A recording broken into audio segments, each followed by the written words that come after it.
of strangers emerge from a chilly spring night, walking alongside a bumpy road in northeastern Greece. We stop by. 20-year-old Islam agrees to talk to us. He's on the road with some friends. 2 of them are Algerians and the third comes from Casablanca, Morocco. Islam has just crept secretly over the Turkish-Greek border. He's now an illegal immigrant. The situation over there, life in Algeria is really hard. We don't earn enough money. Daily life is too expensive. That's why we go to Belgium or France to look for a job, to work. We have a few pennies with us, a little money to buy something to eat. We're not thieves. We've been walking now for 2 hours and we will continue on foot to Alexandroupolis.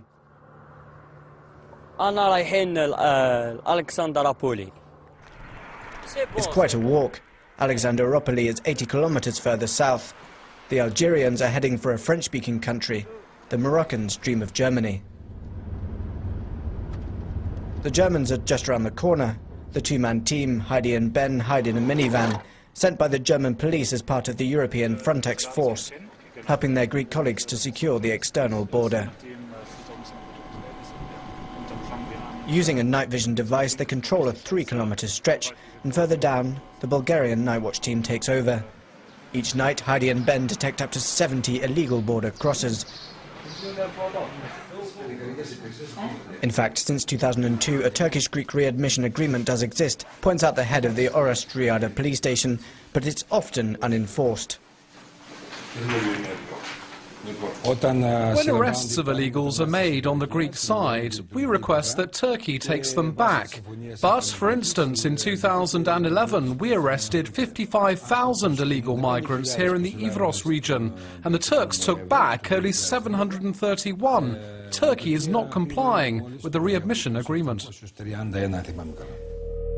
Moroccans and Algerians taking a flight to Istanbul don't need a visa, and then minivans pick them up in Edirne, where traffickers smuggle them to the Greek side, either by walking over a small stretch of land or by choosing a risky river crossing.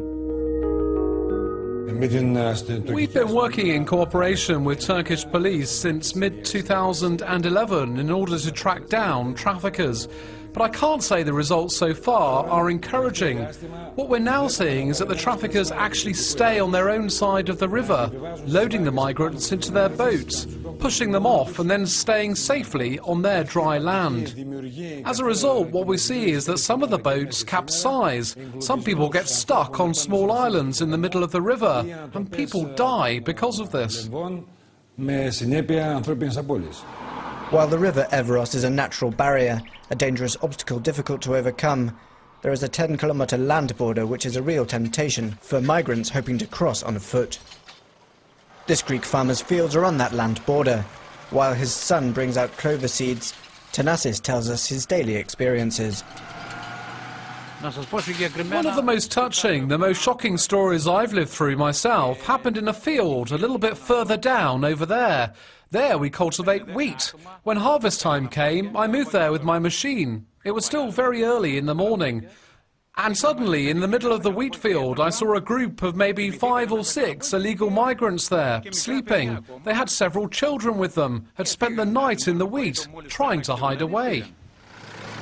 A few meters further on, building materials for a barbed wire fence arrive. The 10-kilometer land-land border will be closed physically until the end of summer.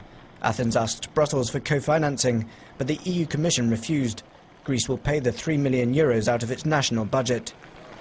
Frontex, the European Border Management Agency, sent helicopters, dog-handling teams, clandestine entry experts and border guards from 26 EU countries in order to bolster police presence at the problematic external EU border. One of them is 24-year-old Patrick from the Netherlands. Just a few hours ago, he intercepted a group of 10 illegal immigrants. We're standing for the whole European Union.